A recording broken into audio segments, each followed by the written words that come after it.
किसी भी साधु संत को भी राजनीतिक घटनाक्रम का मोहरा नहीं बनना चाहिए।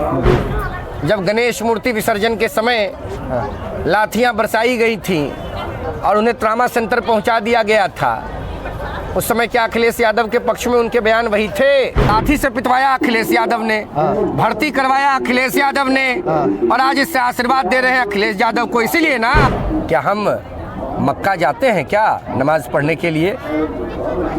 आप जाते हैं क्या? जुम्मे की नमाज पढ़ने कोई जाता है क्या? तो कुंभ में आजम खान को किस हैसियत से बना दिया प्रभारी मंत्री अखिलेश यादव जी ने? बताइए। राम जी के मंदिर निर्माण आंदोलन में शामिल लोगों के ऊपर जिन लोगों ने गोलियां चलवाई, भाई राम जी का मंदिर का निर्माण आंदोलन, अयोध्या में हम रामलला को स्थापित करेंगे, इस आंदोलन का क्या मामला था?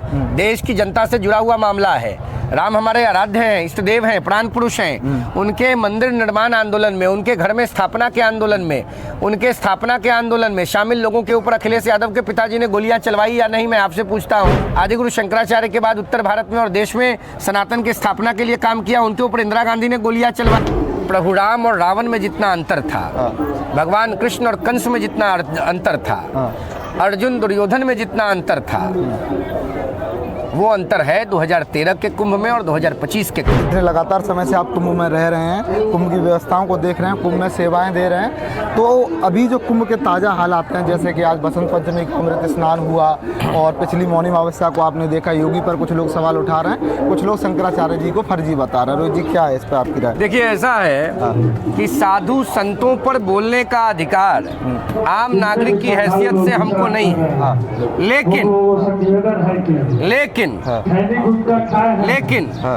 किसी भी साधु संत को भी राजनीतिक घटनाक्रम का मोहरा नहीं बनना चाहिए और देश और राज्य की जनता की भावनाओं के साथ खिलवाड़ नहीं करना चाहिए। न भूतो न भविष्यति। जो व्यवस्था इस बार कुंभ में हुई है, मैं आपको बता दूं, जो महाकुंभ के इंतजाम हैं, मैं 2013 में भी आया था, जब मुल्ला आजम खान को नमाजवादी पार्टी के नेता और उत्तर प्रदेश के भूतपूर्व मुख्यमंत्री जब सत्ता में थे मुख्यमंत्री के रूप में, तो मेला का प्रभारी बना दिया था। वो घटना आपको भी याद होगी, मुझे पूर्णतया याद है। 2013 से उत्तम कुंभ का आयोजन उत्तर प्रदेश के लोकप्रिय मुख्यमंत्री माननीय योगी आदित्यनाथ जी ने किया है, और जितना धन्यवाद दिया जाए वो कम है। प्रॉब्लम क्या हो गया है, आप देश के वरिष्ठ युवा पत्रकार हैं, हर जगह ईगो क्राइसिस हो गया है, ईगो क्लैश हो रहा है। जो तथाकथित बयान की चर्चा आप कर रहे हैं, उस बयान के मूल के अंदर भी मैं आपको ले जाना चाहूँगा। आप कृपया जाकर के सवाल पूछें। जब गणेश मूर्ति विसर्जन के समय लाठियां बरसाई गई थीं और उन्हें ट्रामा सेंटर पहुंचा दिया गया था, उस समय क्या अखिलेश यादव के पक्ष में उनके बयान वही थे? अखिलेश यादव ने संतों की पिटाई करवाई। तो यहाँ भी वो कह रहे हैं ना कि आंकड़े छिपाए। अरे आंकड़े कहाँ छिपाए गए भाई? उत्तर प्रदेश की लोकप्रिय सरकार ने वही देखने गए थे क्या कोई लोग? मैं किसी संत पर टिप्पणी नहीं कर रहा हूँ, संतों के चरणों में मेरा अनुराग निवेदित है। हम राजनीति में काम करने वाले कार्यकर्ता हैं और इस शिविर से जुड़कर मैं काम कर रहा हूँ। संतों के प्रति असीम श्रद्धा हमारे मन में है, लेकिन बोलने के पहले सबको विचार करना चाहिए। आप संत की भूमिका में थे। गणेश मूर्ति विसर्जन के नाम पर जब लाठियां बरसाई गई और घूम घूम के काशी के गलियों में चौराहों पर आपने अखिलेश यादव की निंदा की, उस समय जब काशी और पूर्वांचल और उत्तर प्रदेश की जनता और देश की जनता का सेंटिमेंट आपके साथ गया, और आज उसी अखिलेश यादव को बैठा करके आप अखिलेश यादव के दिखाए हुए रास्ते पर चलकर प्रलाप कर रहे हैं। और रही बात शंकराचार्य के पद पर आसीन होने की नहीं होने की, तो ये मामला honourable supreme court of India में भी रहा है, ये सबको पता है। अखाड़ा और सुप्रीम कोर्ट ऑफ इंडिया का क्या रूलिंग आया था ये भी सबको पता है।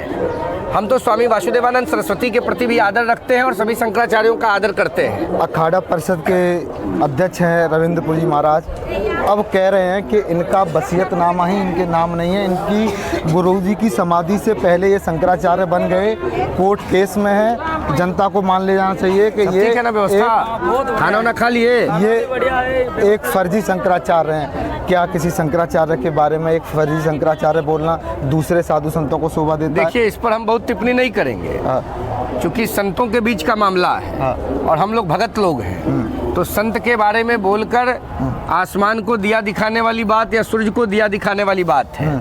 लेकिन ये मैं जरूर बोलूँगा कि जिस प्रकार से राजनीति से प्रभावित होकर उत्तर प्रदेश की लोकप्रिय सरकार, जिसने सनातन धर्म के संरक्षण के दृष्टिकोण से काम करते हुए महाकुंभ 2025 को दिव्य भव्य अलौकिक और अकाल्पनिक बनाया, किसी ने कल्पना नहीं की थी। मैं 12 जनवरी की दोपहर से यहाँ कैंप कर रहा हूँ, इस शिविर में जुड़ा हुआ हूँ, मैं इस शिविर में रह रहा हूँ। अद्भुत व्यवस्था है साहब। आज मैं गंगा जी का स्नान करने गया था। अगर आज शाम रात तक ये वीडियो पोस्ट हो जाएगा तो आज की तारीख में मतलब बसंत पंचमी के अवसर पर मैं गंगा स्नान करने गया था। क्या व्यवस्था, क्या उत्तम प्रबंधन, अद्भुत, अकाल्पनीय, अद्वितीय। योगी जी की जितनी प्रशंसा की जाए कम है। और माननीय प्रधानमंत्री को धन्यवाद, नरेंद्र भाई मोदी जी को, उनके संरक्षण में देश का प्रगति हो रहा है, विकास हो रहा है। लेकिन कांग्रेस के लाइन पर और समाजवादी पार्टी के लाइन पर लोगों को बात नहीं करना चाहिए, और खासकर सनातन धर्म के शीर्ष पद पर बैठने का दावा भरने वाले लोगों को तो बिल्कुल नहीं करना चाहिए। आप बताइए, राम जी के मंदिर निर्माण आंदोलन में शामिल लोगों के ऊपर जिन लोगों ने गोलियां चलवाई, भाई राम जी का मंदिर का निर्माण आंदोलन, अयोध्या में हम रामलला को स्थापित करेंगे, इस आंदोलन का क्या मामला था? देश की जनता से जुड़ा हुआ मामला है। राम हमारे आराध्य हैं, इष्ट देव हैं, प्राण पुरुष हैं। उनके मंदिर निर्माण आंदोलन में, उनके घर में स्थापना के आंदोलन में, उनके स्थापना के आंदोलन में शामिल लोगों के ऊपर अखिलेश यादव के पिताजी ने गोलियां चलवाई या नहीं, मैं आपसे पूछता हूँ। स्वामी करपात्री जी महाराज इस देश के इतने बड़े संत हुए, आदिगुरु शंकराचार्य के बाद उत्तर भारत में और देश में सनातन की स्थापना के लिए काम किया, उनके ऊपर इंदिरा गांधी ने गोलियां चलवाई। और आज कुछ लोग कांग्रेस पार्टी और समाजवादी पार्टी के पक्ष में प्रलाप कर रहे हैं। ये बर्दाश्त से बाहर की बात है, आम नागरिक की हैसियत से बोल रहा हूँ। रोहित जी, सबसे पहले एकदम सटीक और सीधा आपसे पूछ लेते हैं, कुंभ आप पहली बार आए हैं, इससे पहले आ चुके? नहीं, मैं 13 में आया था। 13 का कुंभ देखा आपने? 13 0 था आज के कुंभ के साथ। 25 का कुंभ देखा, अद्भुत, अकल्पनीय। अभी कितना अंतर है, कितना? अगर आप बात करना तो मैं आपको बताऊं, प्रभु राम और रावण में जितना अंतर था, भगवान कृष्ण और कंस में जितना अंतर था, अर्जुन दुर्योधन में जितना अंतर था, वो अंतर है 2013 के कुंभ में और 2025 के कुंभ में। अखिलेश यादव जी के नेतृत्व में जो कुंभ हुआ था संयोगवश, क्योंकि वो मुख्यमंत्री के पद पर आसीन थे, पहली गलती आजम खान को मेला का प्रभारी बना दिया।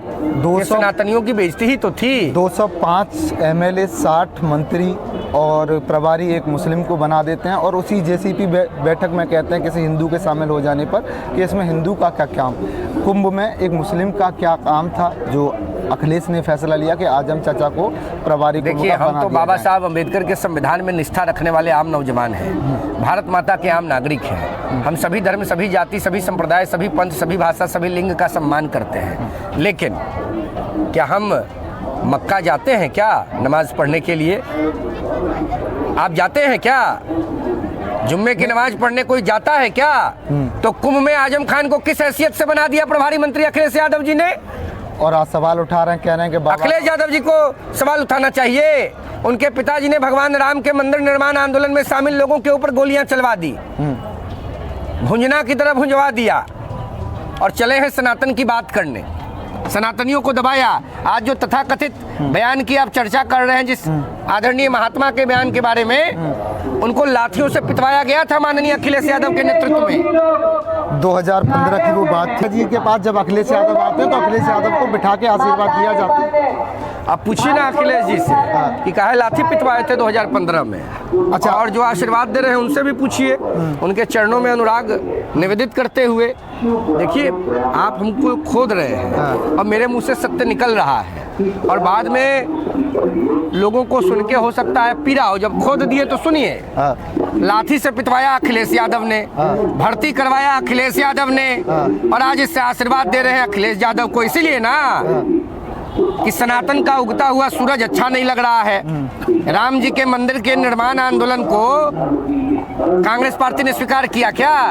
कांग्रेस ने मंदिर बनने दिया क्या? कांग्रेस पार्टी के नेताओं ने honourable supreme court of India में हलफनामा दायर किया। क्या दायर किया? कहा कि हम राम के अस्तित्व पर सवाल उठाते हैं। राम नाम के कोई व्यक्ति नहीं थे, राम भगवान नहीं थे, राम के चरित्र पर सवाल उठाया था। और आज कांग्रेस पार्टी की गोद में बैठकर लोग सनातन का प्रवचन दे रहे हैं। अखिलेश यादव कौन है? श्रद्धेय मुलायम सिंह यादव के पुत्र हैं। कौन मुलायम सिंह यादव? वही मुलायम सिंह यादव जिन्होंने मुल्ला मुलायम के नू रूप में राम मंदिर निर्माण आंदोलन में शामिल कारसेवकों पर गोलियां चलवाई थी। बड़ी बड़ी बात अखिलेश ना करें और बड़ी बड़ी बात दूसरे लोग ना करें। जब शंकराचार्यों की हम लोग बात कर रहे हैं तो एक शंकराचार्य से जुड़ा हुआ किस्सा आप बता रहे थे कल्पात्री महाराज का। क्या ये रीति रिवाज रही? कहाँ से ये परंपरा शुरू हुई? अगर दर्शकों को आसान भाषा में समझाया जाए। शंकराचार्य की परंपरा तो आदिगुरु शंकराचार्य से है। आदि शंकर को प्रणाम है। स्वामी करपात्री जी महाराज इस देश के बहुत बड़े महापुरुष थे। मेरी आपसे जो चर्चा हो रही थी, अनौपचारिक चर्चा, उसमें मैंने जब सनातन की चर्चा आई और आपने राहुल गांधी का नाम लिया तो मैंने आपको बताया कि ये वही राहुल गांधी है जिनकी दादी स्वर्गीय इंदिरा गांधी, जो फिरोज खान या फिरोज गांधी की पत्नी थी, इन्होंने स्वामी करपात्री जी महाराज के नेतृत्व में शामिल हजारों लाखों गौ सेवकों पर गोलियां चलवाई थी गोपाष्टमी में। 7 नवंबर 1966 को दिल्ली में जंतर मंतर से संसद जाने के क्रम में। और आज राहुल गांधी चले हैं सनातन का डंका बजाने। जातीय जनगणना की बात राहुल गांधी करते हैं। पहले बताएं ना किस धर्म को मानते हैं। इनके पिताजी के पिता स्वर्गीय फिरोज जी MP होते थे, उनका रिलीजन क्या था जरा बताएं? और हिंदू था तो कन्वर्जन कब हुआ?